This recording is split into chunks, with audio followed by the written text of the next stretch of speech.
स्वागत है आप लोग का फिर से आइडियल इंग्लिश क्लास में।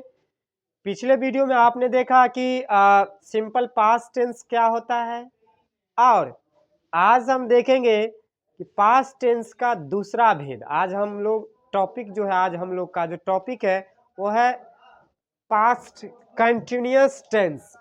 पास्ट टेंस का दूसरा टाइप या दूसरा भेद कह सकते हैं, जिसका नाम है पास्ट कंटिन्यूअस टेंस, अपूर्ण भूतकाल। तो आइए देखते हैं बारीकी से एक एक करके। पास्ट टेंस का पहचान क्या होता है, स्ट्रक्चर क्या होता है, इसमें कौन कौन से हेल्पिंग वर्ब प्रयोग होते हैं और इसका एग्जाम्पल क्या होता है, बारीकी से हम आज देखेंगे इस वीडियो में। तो आइए देखते हैं। पास्ट कंटिन्यूअस टेंस, अपूर्ण भूतकाल। इसका नाम है अपूर्ण भूतकाल। अपूर्ण भूतकाल होता क्या है वो समझिए। आप कोई भी काम करते हैं या करोगे या करते थे, तो आप काम करते थे, तो ऐसे समझिए सिंपल भाषा में, आप कोई काम कर रहे थे पहले, ठीक है, वो काम पूर्ण रूप से हुआ नहीं है। आप जो काम कर रहे थे, मान के चलिए आप आम तोड़ रहे थे, लेकिन 10 आम तोड़े आप और घर चले गए, तो क्या आम तोड़ने का जो काम था आपका वो पूरा किए? आप नहीं किए, क्योंकि आधा पर छोड़ करके आप घर चले गए, तो काम अधूरा रह गया। तो अधूरा को ही शुद्ध हिंदी में कहा जाता है अपूर्ण। कब हो रहा था? तो पिछले समय में। तो पिछले समय को क्या कहा जाता है? भूत, पास्ट। तो भूत समय को क्या कहा जाता है? काल। तो उसे कहा जाता है अपूर्ण भूतकाल। जो काम पहले कर रहे थे वो पूर्ण रूप से न हुआ हो, उसी को कहा जाता है अपूर्ण भूतकाल। मतलब पिछले समय में आप जो काम कर रहे थे वो पूरा नहीं कर पाए, उसे आधे पर ही छोड़ दिए, उसी को कहा जाता है अपूर्ण भूतकाल। तो आइए देखते हैं इसका पहचान क्या होता है, स्ट्रक्चर क्या होता है, हेल्पिंग वर्ब क्या है, उदाहरण कैसा होता है। तो देखिए, पहचान होता है पास्ट कंटिन्यूअस टेंस का, हिंदी वाक्य के अंत में रहा था, कौमा रहे थे, कौमा रही थी जैसा शब्द लगा रहता है। क्या लगा रहता है? रहा था, रहे थे, कौमा रही थी। ऐसे समझिए, कोई भी हिंदी वाक्य हो जिसके अंत में रहा था, कौमा रहे थे, कौमा रही थी जैसा शब्द लगा रहेगा, तो आप समझिएगा वह अपूर्ण भूतकाल है, पास्ट कंटिन्यूअस टेंस है। अब इसका हेल्पिंग वर्ब क्या होता है वो समझिए। हेल्पिंग वर्ब वाज और वर होता है। वाज और, इसको वेयर नहीं पढ़ेंगे, गलत प्रोनाउंसिएशन होता है, इसको वर पढ़ा जाता है। हेल्पिंग वर्ब वर है ये, साथ में आप V4 प्लस वाज या were plus V4। Past continuous tense का हेल्पिंग वर्ब क्या होता है? Was, were plus V4। अब एक एक करके देखते हैं। वाज का प्रयोग कौन कौन कर्ता के साथ, किस किस के साथ किया जाएगा, और वर का प्रयोग किस किस कर्ता के साथ और कौन कौन से चीजों के साथ किया जाएगा। तो आइए देखते हैं। वाज का प्रयोग I, he, she, it, this, that, Ram. Ram एक है, सिर्फ एक नाम है, कोई भी एक नाम हो सकता है, कोई भी व्यक्ति का नाम, कोई भी व्यक्ति एक हो। Ram, Mohan, Sita, boy, boy means लड़का, एक लड़का। गर्ल मतलब लड़की, एक लड़की। बुक किताब, एक किताब। पेन कलम, एक कलम।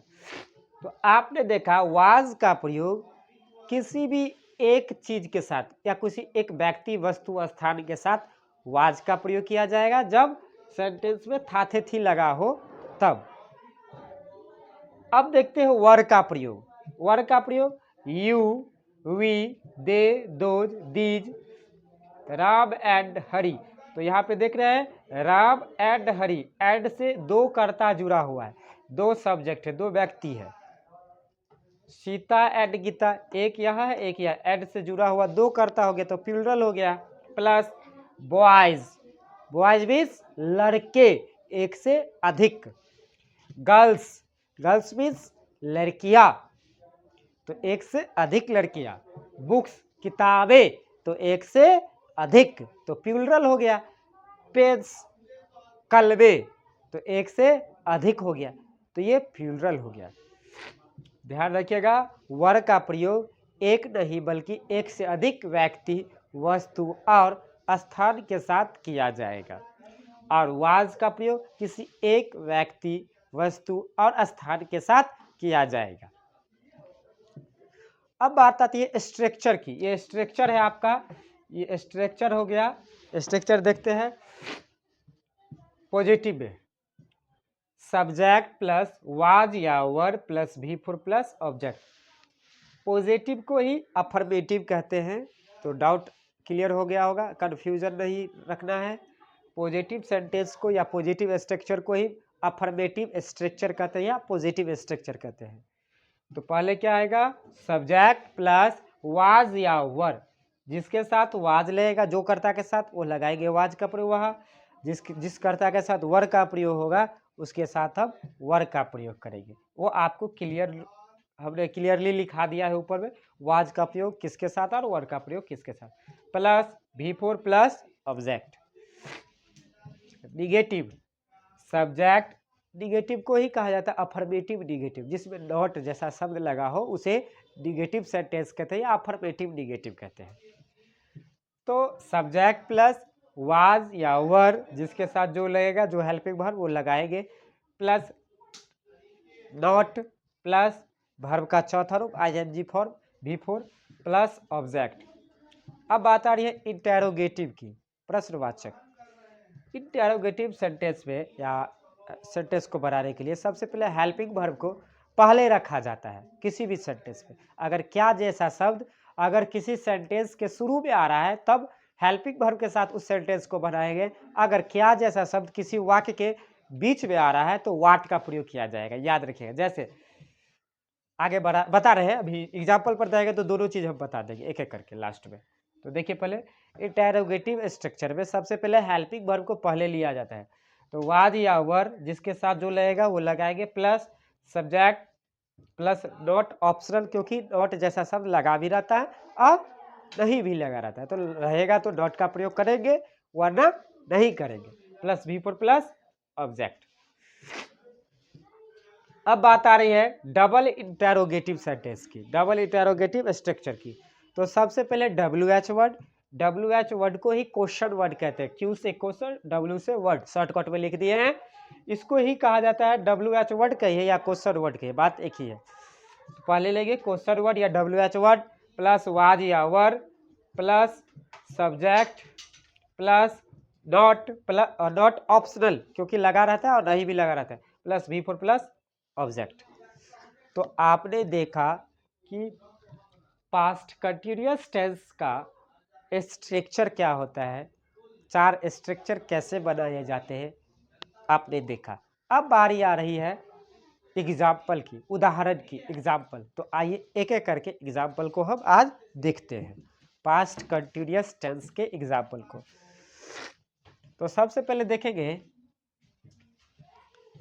आप खेल रहे थे, आप खेल रहे थे। तो ये कौन सा वाक्य है, पॉजिटिव वाक्य है।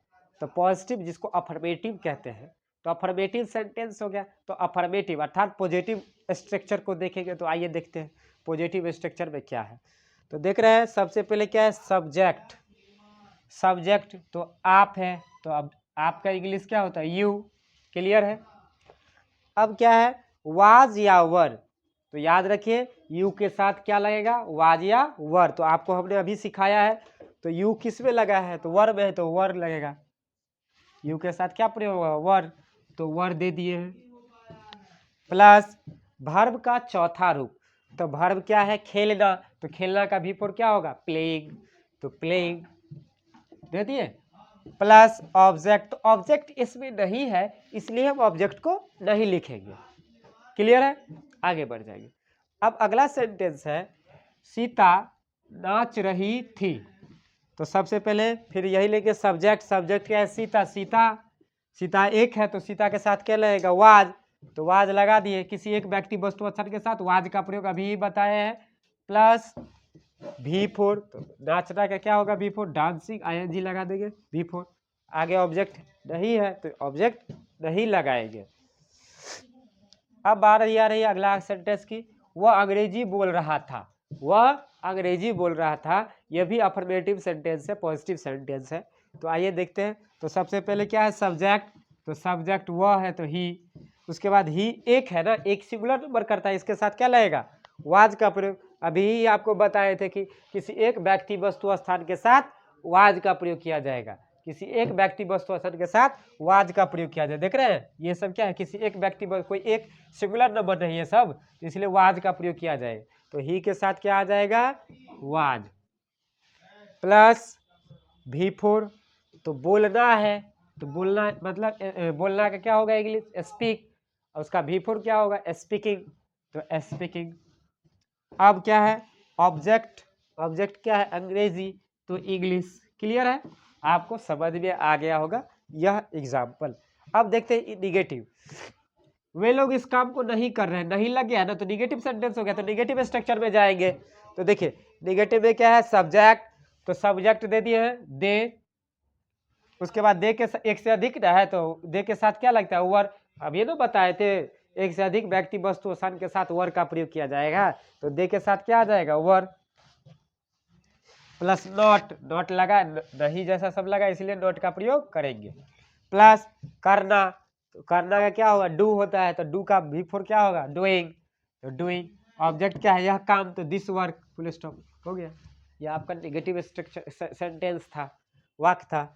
अब आगे देखते हैं, क्या रोहन और सोहन झूठ बोल रहे थे, तो ये क्या जैसा शब्द आ गया ना शुरू में, क्या जैसा शब्द शुरू में आ गया ना, तो हमने आपको थोड़ी देर पहले बताया था, अगर किसी वाक्य के शुरू में क्या जैसा शब्द लगा रहेगा तो उसे हेल्पिंग वर्ब के साथ प्रयोग करेंगे, बनाएंगे सेंटेंस को। लेकिन कोई भी वाक्य में क्या जैसा शब्द किसी सेंटेंस के बीच में प्रयोग होगा तब व्हाट का प्रयोग किया जाएगा। जैसे देखिए, आप क्या खा रहे हैं, क्या, तो आप क्या खा रहे, बीच में आ रहा है ना, तो व्हाट का प्रयोग, व्हाट डू यू ईट। लेकिन क्या आप खा रहे हैं, तो वर यू ईटिंग, तो क्योंकि शुरू में आ रहा है। मोट में समझो, अगर मोटे तौर पर समझ जाओ, किसी सेंटेंस के बीच में क्या जैसा शब्द लगा रहेगा तब व्हाट का प्रयोग किया जाए। जैसे आपका क्या नाम है, तो व्हाट का प्रयोग करते हैं ना, व्हाट इज योर नेम। यही अगर क्या शुरू में लगा रहता तो स्थिति के अनुसार हेल्पिंग वर्ब का प्रयोग किया जाता है, जो हेल्पिंग वर्ब वहां पे प्रयोग होता है। जैसे क्या आप लोग पढ़ रहे हैं, तो वर यू रीडिंग, आप क्या पढ़ रहे थे, व्हाट वर यू रीडिंग। लेकिन आप क्या आप पढ़ रहे थे, तो वर यू रीडिंग, आप क्या पढ़ रहे थे, तो what were you reading. Simple है। तो देखेंगे क्या जैसा सब शुरू में लगा है तो इंटेरोगेटिव सेंटेंस माना जाता है इसको, तो इंटेरोगेटिव स्ट्रक्चर में जाएंगे। तो इंटेरोगेटिव स्ट्रक्चर में क्या है, सबसे पहले हेल्पिंग वर्ब को पहले लिया जाता है, तो सब्जेक्ट के अनुसार। तो हेल्पिंग वर्ब क्या है, सॉरी सब्जेक्ट क्या है इसमें, रोहन और सोहन, एक दो, एक से अधिक हो गया तो एक से अधिक के साथ क्या प्रयोग करते हैं, वर, तो वर दे दिए। उसके बाद क्या है, सब्जेक्ट, सब्जेक्ट क्या है, रोहन एंड सोहन, तो लिख दिए हैं Rohan and Sohan, plus not, not optional है, नॉट लगा ही नहीं है तो नॉट क्यों प्रयोग करेंगे। तो आगे बढ़ेंगे, प्लस V4, झूठ बोलना है क्या होगा, टेलिंग अलाई, टेल अलाई का V4 होगा टेलिंग अलाई, तो telling ally plus interrogation mark last में। क्या मोहन क्रिकेट नहीं खेल रहा था, तो मोहन एक है तो इसलिए was, plus Mohan, Mohan subject है तो मोहन, नॉट, नॉट लगा है इसलिए नॉट लगाएंगे, plus V4 playing cricket. Clear है। अगला है डबल इंटेरोगेटिव सेंटेंस, मैं इस काम को कैसे कर रहा था, तो कैसे जैसा शब्द जो है ये क्या हो गया, WH वर्ड या क्वेश्चन वर्ड कहेंगे इसको। तो आइए डबल इंटेरोगेटिव स्ट्रक्चर में जाएंगे। डबल इंटेरोगेटिव स्ट्रक्चर में क्या है, क्वेश्चन वर्ड पहले, तो क्वेश्चन वर्ड क्या है, कैसे है, तो कैसे का क्या होगा, हाउ। उसके बाद क्या है, हेल्पिंग वर्ब वाद या वर, तो कर्ता के अनुसार लगाएंगे। तो आई है, मैं है, तो मैं क्या होता है, आई सिंगुलर है तो उसके साथ हेल्पिंग वर्ब वाद लगेगा तो वाद। उसके बाद क्या है, सब्जेक्ट, तो सब्जेक्ट आई है तो आई दे देंगे, प्लस नॉट, नॉट लगा ही नहीं है तो क्यों लगाएंगे, इसलिए वर्ब का चौथा रूप अगला लगाएंगे V4। V4 क्या है, करना, तो करना का V4 क्या होगा, डूइंग, डू मतलब करना, तो डूइंग, तो डूइंग। ऑब्जेक्ट क्या है, दिस वर्क, यह काम, तो इस काम, तो दिस वर्क। क्लियर है। अब देखिए, आप लोग अंग्रेजी क्यों नहीं सीख रहे थे, तो सबसे पहले देखेंगे क्वेश्चन वर्ड क्या है इसमें, क्वेश्चन वर्ड क्यों है तो क्यों का इंग्लिश क्या होता है, वाई ना होता है। उसके बाद वाज या वर, तो वाज या वर किसके अनुसार प्रयोग करेंगे, कर्ता के अनुसार। तो कर्ता क्या है, आप लोग, एक से अधिक ना है तो इसके साथ वर का प्रयोग किया जाएगा। तो वाई वर, कर्ता क्या आप लोग का इंग्लिश क्या होगा, यू। आगे क्या है, नॉट, नॉट लगा है तो हाँ लगा है इसलिए नॉट देंगे, प्लस V4। सीखना का क्या होगा, V4 लर्निंग, लर्न मतलब सीखना, तो V4 लर्निंग हो जाएगा। तो लर्निंग प्लस ऑब्जेक्ट, ऑब्जेक्ट क्या है, ऑब्जेक्ट, ऑब्जेक्ट क्या है अंग्रेजी, तो इंग्लिश लास्ट में दे देंगे, क्लियर है। प्लस प्रश्नवाचक का चिन्ह दे देंगे, इंटरोगेशन मार्क, समझे। तो आपको एक एक चीज हमने बारीकी से बताया और आशा है कि एक एक चीज को आप बारीकी से समझ गए। क्या होता है पास्ट कंटिन्यूअस टेंस, क्या होता है उसका पहचान, क्या होता है इसका हेल्पिंग वर्ब, कौन कौन सा हेल्पिंग वर्ब होता है, और हेल्पिंग वर्ब किस किस कर्ता के साथ प्रयोग किया जाएगा, कौन सा हेल्पिंग वर्ब, वाज किसके साथ, वर किसके साथ, आपने बारीकी से देखा। और स्ट्रक्चर कैसे बनाया जाता है और इसका एग्जाम्पल क्या होता है, आपने बारीकी से देखा। अब हम मिलते हैं अगले वीडियो में नए टॉपिक के साथ, तब तक के लिए thank you, have a nice day.